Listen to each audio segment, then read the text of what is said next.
Terima kasih Anda masih menyaksikan CNN Indonesia Political Show dan kita akan lanjutkan perbincangan kita dengan para narasumber. Saya mau ke Mas Didi. Mas Didi, penyalahgunaan barang bukti ya, ini yang terbaru selain tadi yang sudah dibahas adalah soal barang bukti narkoba sabu 5 kilo yang kemudian dijual ya oleh mantan Kapolda Sumber Irjen Teddy Minahasa. Kemudian penyalahgunaan barang bukti, perusakan CCTV dalam kasus pembunuhan Brigadir Yosua. Yang terbaru kemarin adalah CCTV di Stadion Kanjuruhan. Itu juga kemudian ada 3 jam waktu yang hilang. Dan itu Polda Jawa Timur belum bisa memberikan jawaban. Penyalahgunaan barang bukti, pengelolaan barang bukti ini menunjukkan ketidakprofesionalan Polri. Komisi 3 menilai bahwa memang ada SOP yang salah nggak sih? Ya, kalau kita berangkat dari situ tentu, kalau kita melihat bagaimana reformasi instrumen yang kemudian diwujudkan oleh Kapolri dengan membentuk berbagai peraturan Kapolri, itu sudah membentengin perilaku-perilaku itu semuanya. Bahkan secara sektoral-sektoral sudah rigid. Namun memang tidak dipungkiri, pada faktanya kemudian terjadi penyimpangan-penyimpangan di lapangan yang dilakukan oleh oknum.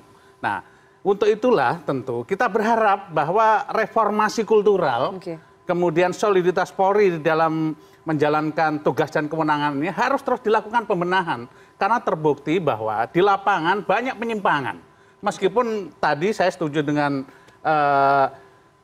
Prof. Kiki, Prof. Vikto bahwa tidak boleh digeneralisir, tapi substansinya bukan itu.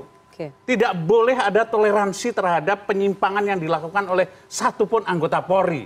Karena tugas tanggung jawabnya memang di sana. Nah, untuk itulah bahwa kejadian demi kejadian, apalagi belakangan ini yang melibatkan Teddy Minahasa ini, harus menjadi peringatan keras buat Kapolri dan Polri secara institusi untuk terus melakukan pembenahan dan perbaikan. Jangan sampai kemudian publik kemudian berasumsi, berpersepsi bahwa ternyata polisi demikian, ternyata perilakunya terus korup gitu. Padahal tidak semuanya, yakin gitu. Nah, untuk itulah tentu perbaikan dan pembenahan ini harus nyata dilakukan oleh Pak Kapolri. Pak Kapolri harus mampu mendeteksi lebih dini apa sesungguhnya masalah akut di pembinaan kepolisian ini dan masalah-masalah fundamental, bukan hanya terkait dengan apa tadi angka-angka survei kepuasan terhadap Polri, tapi yang substansi harus didalami lebih dalam. Mas Haris, hilangnya CCTV Kanjuruhan 3 jam, perusakan barang bukti CCTV di kasusnya Brigadir Yosua, pembunuhan Brigadir Yosua, kasusnya Ferdy Sambo, kemudian penjualan barang bukti narkoba, kemudian penggunaan gas air mata yang kedaluarsa yang menewaskan 133 orang di Stadion Kanjuruhan. Ada SOP yang salah dilakukan oleh Polri? Anda melihatnya seperti itu, ketidakprofesionalan itu? Kalau saya melihat kalau dalam kasus Ferdy Sambo, apalagi ini hari-hari kita lagi lihat terus sidang-sidangnya, itu bukan SOP yang salah, itu bagian dari kejahatan. Jadi mereka bikin kejahatan, lalu ini kan senjata makan tuan. Kan sekarang kan yang suka bikin pembuktian, cara banyak polisi sekarang saya lihat ya bikin pembuktian itu lewat CCTV kan. Nah,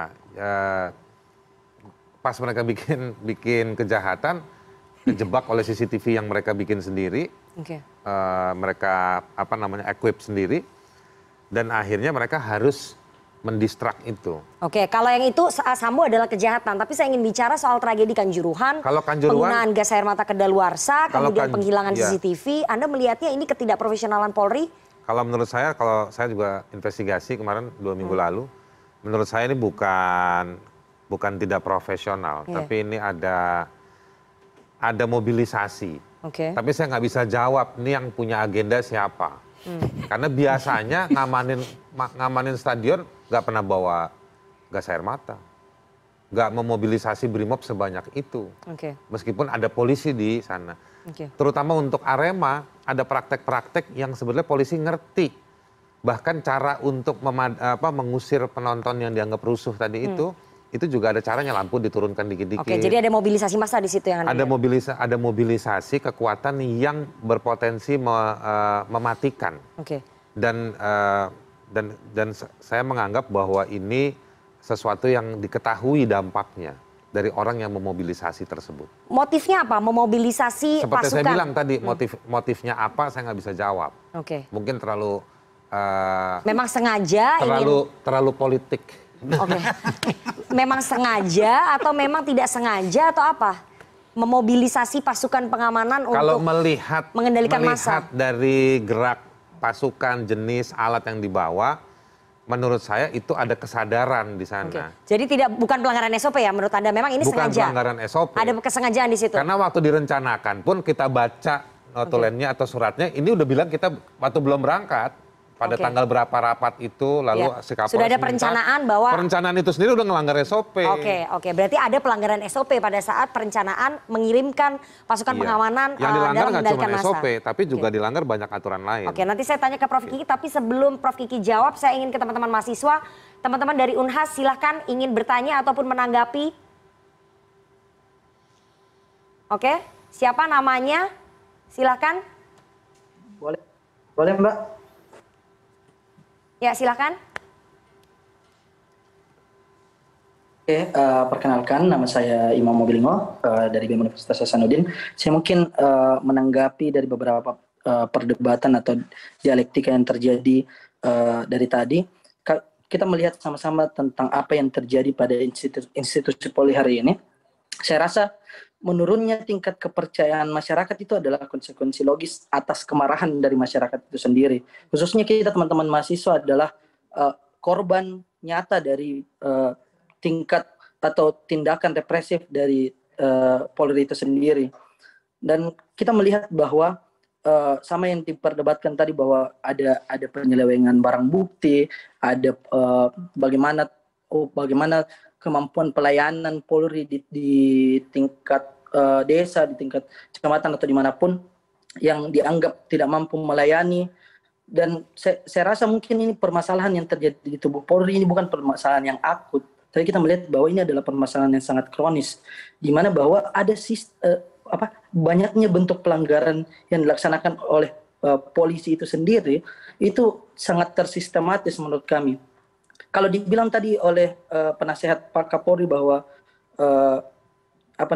kita lihat juga kelakuan masyarakat yang brengsek juga, ini saya rasa mungkin ini salah satu faktor yang mempengaruhi sudut pandang dari polisi terhadap dirinya sendiri, karena informasi yang masuk selalu melihat bahwa permasalahan itu terjadi di masyarakat. Oke, saya persingkat saja. Kalau kita bicara tentang reformasi Polri, apa yang sebenarnya mau direformasi? Karena kami melihat bahwa permasalahan ini sudah terjadi dari titik paling bawah sampai titik paling atas itu sudah sangat terjadi. Bahkan kalau mau dibilang bahwa kenapa bukan polisi-polisi baik yang selalu diekspos? Karena kejahatannya cukup banyak yang dilakukan oleh polisi. Jadi yang besar-besar saja yang diekspos. Oke, terima kasih, kita udah dapat poinnya. Satu lagi mungkin. Ya, silakan. Boleh Mbak. Silakan. Terima kasih sebelumnya. Jadi perkenalkan saya Aswin Fajar dari BEM Universitas Hasanuddin. Jadi pada fakta yang terjadi sekarang bahwa mahasiswa bahkan masyarakat sudah tidak percaya dengan Polri itu benar adanya. Karena kita lihat pada kenyataan yang terjadi sekarang, Polri yang seharusnya menjadi pengayom masyarakat, pelindung masyarakat itu justru menjadi momok yang menakutkan bagi masyarakat. Itu sudah dibuktikan dari yang terjadi baru-baru ini di Stadion Kanjuruhan, dari pembunuhan Polri, dan ada seorang Kapolda yang ditangkap karena kasus narkoba. Jadi sebelum itu saya mau sampaikan bahwa di utara Sulawesi Selatan itu ada kasus di mana kantor polisi itu penuh dengan coretan-coretan yang menyampaikan bahwa Polri ini gudangnya korupsi, gudangnya pungli dan sebagainya. Dan sampai sekarang polisi tersebut, polisi tersebut kabarnya sudah dibawa ke rumah sakit jiwa. Jadi bisa kita lihat bahwa yang dilakukan oleh polisi ini sama dengan yang dilakukan oleh masyarakat. Jadi yang saya pertanyakan, apa sih sebenarnya yang membedakan antara polisi dengan masyarakat, selain di mana kita sama-sama warga sipil, cuman polisi ini ya warga sipil yang dipersenjatai, sedangkan kami ini tidak. Jadi itu pertanyaan saya. Terima kasih. Oke, terima kasih. Saya kasih kesempatan dulu ke Prof. Kiki menjawab tadi yang disampaikan oleh Mas Haris soal bahwa di Stadion Kanjuruhan ini ada memang pelanggaran SOP pada saat pengerahan pasukan untuk mengendalikan massa. Jadi memang ada ketidakprofesionalan dalam SOP untuk mengendalikan massa? Kalau saya nyambung ke omongannya Haris, kalau SOP-nya saya lihat memang semua udah bagus, sudah ada semua. Dilaksanakan atau tidak itu satu. Kalau tidak dilaksanakan, apakah karena ketidakmampuan, apakah karena kesengajaan? Nah, kita belum tahu. Kesengajaannya untuk apa, kita belum tahu. Nah, ini kan sedang ada tim pencari fakta nih. TGIPF sudah memutuskan ataupun menyebutkan bahwa penyebab kematian paling banyak dari korban adalah penggunaan gas air mata. Oh, saya udah bilang itu statement yang terburu-buru. Itu orang. Jadi itu salah. Jadi itu statementnya jelas salah. Kalau pernyataannya belum tentu benar, belum tentu salah juga. Orang belum masalah hasilnya kok penelitiannya. Satu. Tapi saya mau jawab itu tadi. Oke, nanti kalau yang itu tadi jawab. Kalau benar bahwa publik itu marah segala macam, kenapa profesi menjadi polisi itu masih menjadi profesi idaman bagi lulusan SMA? Semua survei kita bikin hari ini survei. Sekarang ini sedang ada rekrutmen polisi untuk Bintara. Itu masih berbondong-bondong, paling tinggi peminatnya, dan orang pengen masuk, keluarganya dengan cara apa? Berusaha nyogok, menyuap, artinya mencari candolan politik. Keinginan untuk menjadi polisi masih tinggi di tengah kasus-kasus yang mendera polisi. Bukan masih tinggi, paling tinggi. Ini tanya anggota DPR ini, berapa banyak permintaan untuk memasukkan anaknya, keluarganya, temannya ke polisi? Apa maknanya gitu loh. Bagi saya, jadi kita benahi yang brengsek-brengsek yang ini, yang Pak Bekto bilang tajam itu harus ke atas. Sekarang sudah dikasih contoh dan ini baru contoh awal, belum selesai kan proses. Maksud saya ya jangan diganggu, beri trust, beri kepercayaan untuk melanjutkan proses-proses ini. Nanti kita kasih kesempatan ke yang lain untuk menanggapi teman-teman mahasiswa, tapi kita harus jeda. Jangan kemana-mana, tetap bersama kami di Political Show.